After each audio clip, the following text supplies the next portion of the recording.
Assalamualaikum warahmatullahi wabarakatuh. Perkenalkan, nama saya Ramlianto Jafir. Pada hari ini saya ditemani oleh 3 orang teman saya.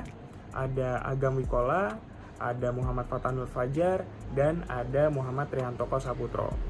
Nah, pada kesempatan kali ini kami akan mencoba memberikan tutorial mengenai cara melakukan uji korelasi dengan menggunakan SPSS.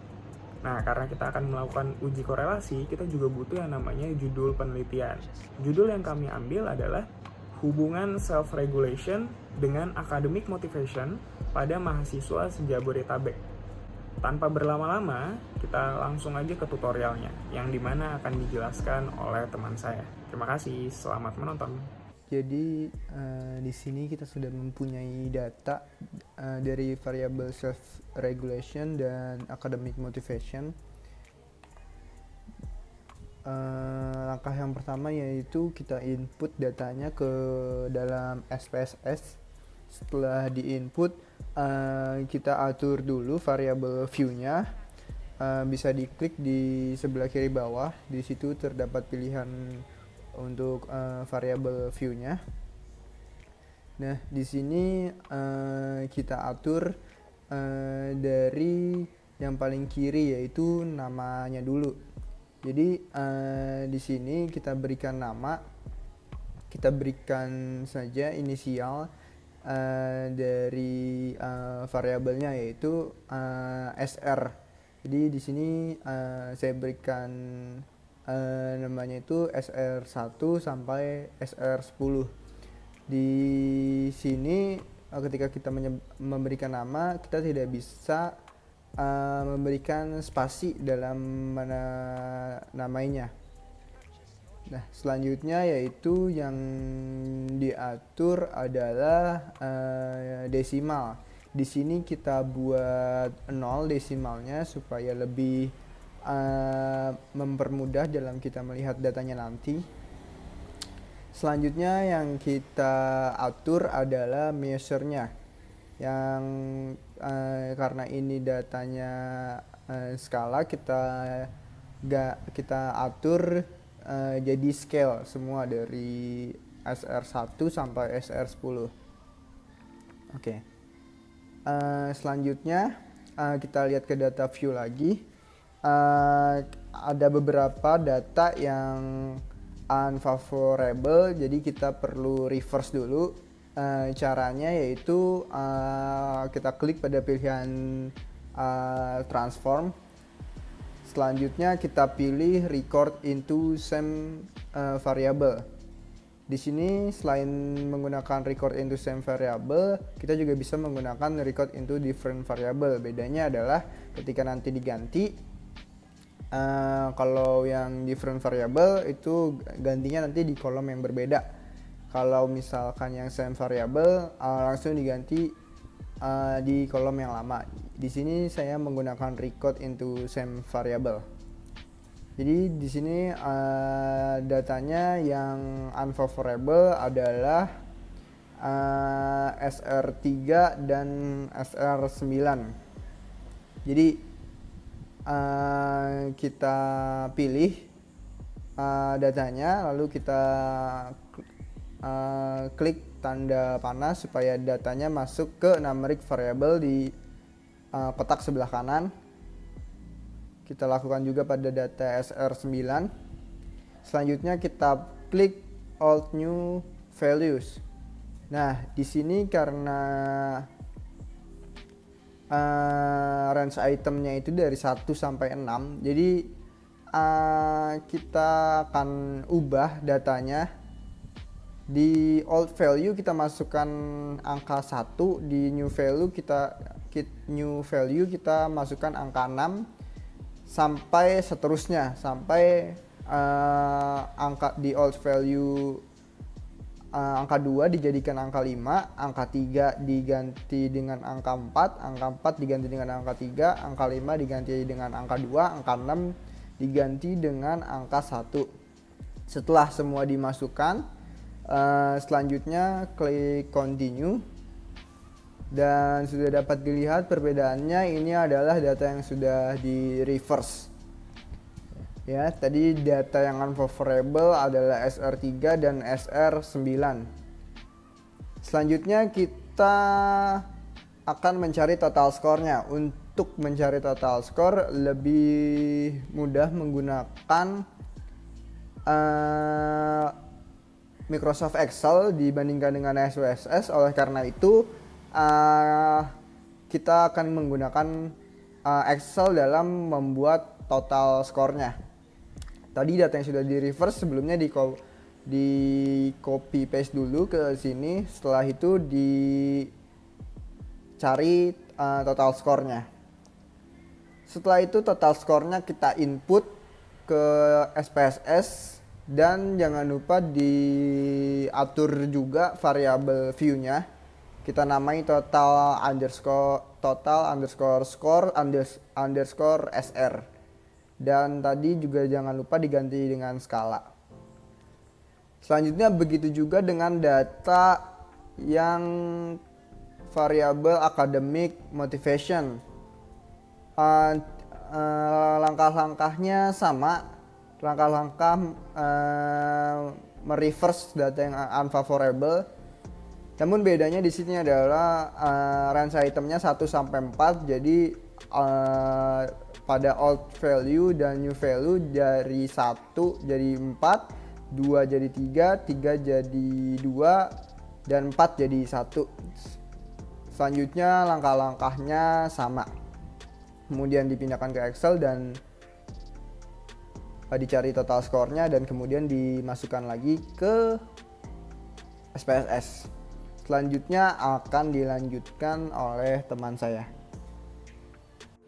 Oke, sekarang setelah kita mengatur variabel view dan juga menginput semua data, lalu menghitung total score dari masing-masing variabel, kita dapat mulai mengolah data yang telah kita input.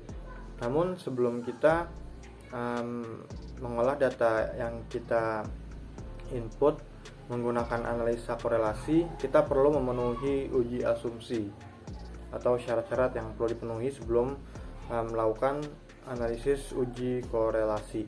Nah, untuk menganalisa uji korelasi kita perlu memenuhi 3 uji ya. Yang pertama itu adalah uji normalitas, lalu uji normalitas dan mengecek tabel grafik scattergram atau scatter dot.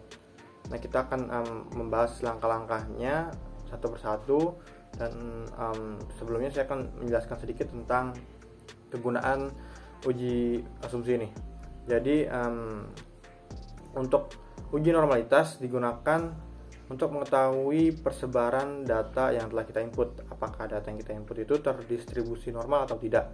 Sedangkan untuk kedua ini scatter dot dan juga uji linearitas digunakan untuk mengetahui apakah variabel yang kita uji memiliki hubungan yang linear atau tidak. Pertama kita langsung saja kita menguji uji normalitas dulu. Uji normalitas itu ada di menu Analyze. Lalu kita masuk ke Descriptive Statistic dan kita klik menu Explore. Yang pertama itu Analyze, lalu masuk ke menu Descriptive Statistic dan Explore. Lalu muncul tabel seperti ini. Nah, kita masukkan total score dari variabel yang kita uji, yaitu self regulation dan academic motivation ke dependent list, dua-duanya ya. Kita bisa menguji keduanya secara langsung atau menguji salah satunya secara satu persatu. Lalu setelah kita masukkan total score dari variabel kita ke dependent list, kita atur plots. Nah, di plots ini yang paling penting itu adalah kita menceklis ini nih, normality plots with test. Nah, yang ini. Nah, habis itu kita perlu menceklis histogram. Nah, setelah kita mengatur keduanya, lalu langsung aja kita klik continue, gak usah di otak-atik yang lain. Lalu setelah itu langsung saja kita klik OK dan hasil akan muncul di output seperti ini. Nah, setelah kita mendapatkan hasilnya, kita akan bahasnya di belakangan ya. Kita langsung membahas langkah-langkah uji linearitas. Nah, untuk uji linearitas kita itu mengeceknya di menu analyze sama, tapi kita masuk ke menu regression atau regresi ya. Analyze, regression, lalu curve estimation. Yang pertama itu analyze, lalu masuk ke regression, lalu ke curve estimation. Lalu kita klik, setelah kita klik nih menu curve estimation-nya akan muncul seperti ini nih. Di sebelah kiri ada banyak variable view yang telah kita input. Nah, sekarang kita masukkan dependent variable-nya, yaitu academic motivation, ke menu dependent, lalu ke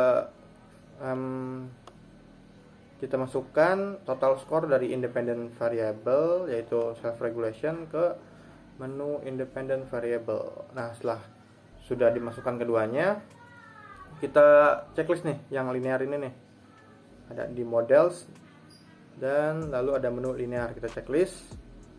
Nah, kalau misalnya udah di checklist dan sudah dimasukkan variabel-variabelnya, nggak usah diotak-atik yang lain, langsung aja kita pencet OK, dan hasilnya langsung muncul di output. Nah, setelah hasilnya muncul di output, bisa kita interpretasi tuh. Nah, sekarang yang terakhir saya jelasin dulu nih, sebelum interpretasi, saya jelasin dulu cara membuat scatter dot atau scattergram secara manual, yaitu ada di menu grabs nih, sampingnya analyze. Kita klik menunya, lalu ada chart builder, kita klik aja.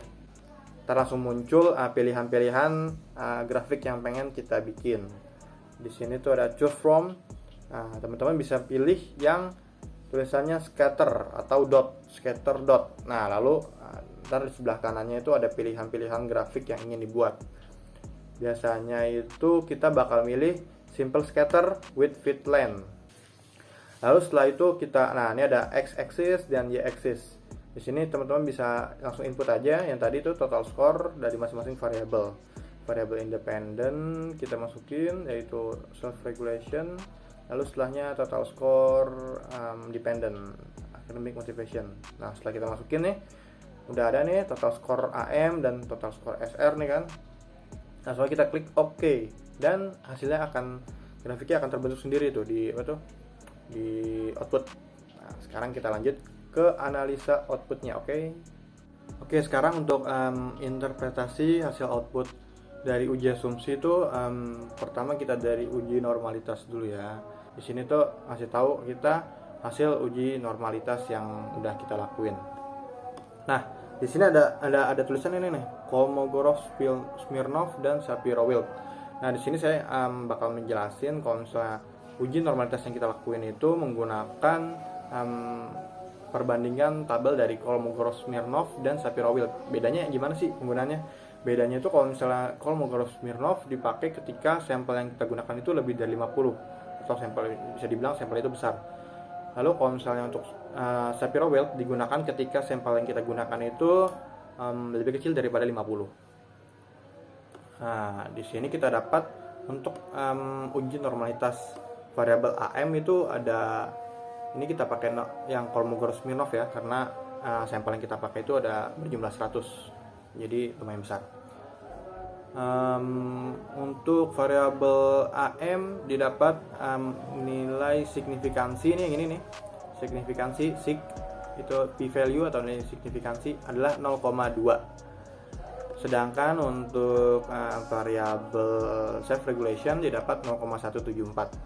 Nah, di sini nilai signifikansinya itu yang kita dapat lebih dari 0,05, yang berarti HO diterima. Khusus untuk uji normalitas, interpretasi yang dilakukan itu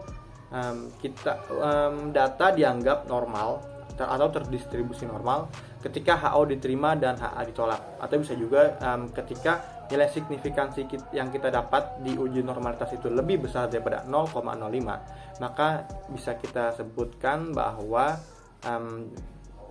variabel data yang kita miliki itu terdistribusi normal. Jadi pada sampel yang kita punya ini nih, semua datanya itu terdistribusi normal karena lebih dari 0,05 semua. Nah, sekarang kita berlanjut ke uji linearitas. Di uji linearitas ini, nah di sini ada banyak tabel, ada case processing summary, terus ada model description, ada variable processing summary. Tapi kita langsung masuk ke ini nih, model summary and parameter estimates, ya kan? Nah, sini ada tulisannya linear, kan? Terus ada dependent variable AM dengan independent variable SR. Nah, sekarang kita lanjut aja, kita fokus langsung ke yang ini nih, signifikansi dengan nilai yang kita dapat tuh 0,303. Nah, karena ini nilainya lebih besar dari 0,05 yaitu 0,303, berarti HO diterima dan HA ditolak, yang artinya variabel yang kita uji ini tuh tidak memiliki hubungan yang linear, ya kan? Kalau misalnya di scatter plot bisa dilihat, kalau misalnya, nah nih scatter plot itu bisa digunain untuk mengecek uji linearitas juga tuh. Pada sampel yang kita dapat ini persebaran datanya itu sangat acak gitu ya, terus garisnya hampir bisa dibilang sejajar gitu. Jadi bisa dikatakan ini variabel yang kita miliki tidak memiliki hubungan linear. Oke, karena kita sudah selesai dengan uji asumsi, maka kita langsung saja membuktikan hubungan dari kedua variabel ini menggunakan uji korelasi Pearson. Terima kasih. Baik, selanjutnya di sini saya akan menjelaskan terkait dengan uji korelasi dan juga bagaimana tahapan-tahapannya dalam pengaplikasian di dalam SPSS, dan juga menginterpretasikan hasil output yang telah kita lakukan di dalam aplikasi SPSS. Tentunya pada sebelumnya telah dijelaskan, sebelum kita masuk dalam uji korelasi kita harus melakukan uji normalitas terlebih dahulu dan juga linearitas untuk mengetahui bahwa data ini bersifat berdistribusi normalkah atau berdistribusi tidak normal. Apabila datanya bersifat distribusi normal, maka dapat digunakan pengaplikasian menggunakan persen, dan apabila data tidak bersifat distribusi normal bisa digunakan Kendall-Ste ataupun Spearman yang akan dijelaskan setelah ini. Oke, selanjutnya setelah kita menginput data-data kita ke dalam aplikasi SPSS dan kita sudah hitung total skornya, juga sudah melakukan reverse item dan lain-lain, maka kita klik pilihan pada bagian atas aplikasi SPSS, itu ada analyze. Anda klik silahkan, setelah itu pilih korelasi atau correlate. Setelah muncul, maka di situ terdapat pilihan 4 opsi, lalu kita pilih reparate. Oke. Setelah sudah mengklik reparate, maka kita masukkan nih kedua variabel dari total skor yang telah kita jumlahkan pada tahapan sebelumnya. Karena data pada sebelum ini bersifat normal, maka kita dapat menggunakan persen pada bagian pilihan di bawah. Karena dapat 3 opsi di bawah tersebut, ada persen, Kendall-Ste, dan juga Spearman. Karena data ini bersifat distribusi normal, maka kita bisa menggunakan persen. Lalu kita klik persen pada pilihan tersebut, jangan lupa dicentang, lalu klik OK, maka nanti hasilnya akan keluar berupa tabel. Nah, di sini saya akan menjelaskan hasil output yang telah kita lakukan pada uji korelasi kesempatan kali ini. Berdasarkan hasil pada tabel korelasi di atas atau yang telah kita input, itu ada N. N itu adalah partisipan peneliti terdiri dari 100 orang. Ya, N-nya di situ ada 100. Lalu nilai koefisien atau R itu ada 0,104. Oke. Lalu di nilai sig value-nya itu ada 0,303. Nah, di mana sig apabila kurang dari 0,05, maka HO ditolak, HA diterima. Namun karena di sini sig itu lebih dari 0,05, maka HO diterima dan HA ditolak. Yang dimana kesimpulannya adalah tidak terdapat hubungan yang signifikan antara self-regulasi dengan academic motivation pada mahasiswa sejabodetabek. Nah, berarti hasilnya adalah tidak ada korelasi atau tidak ada hubungan. Baik, mungkin dari kelompok kami sampai situ aja. Mudah-mudahan dengan menonton video tutorial ini, kalian yang menonton udah tahu nih cara untuk melakukan uji korelasi, uji asumsi juga, terus habis itu juga input datanya ke SPSS kayak gimana, terus menghitung total score, transform, dan lain sebagainya. Mudah-mudahan dengan video tutorial ini kalian sedikit tahu tentang uji korelasi. Nah, mungkin dari kelompok kami itu aja. Kurang lebihnya mohon maaf. Kami ucapkan mohon maaf lahir dan batin. Wassalamualaikum warahmatullahi wabarakatuh.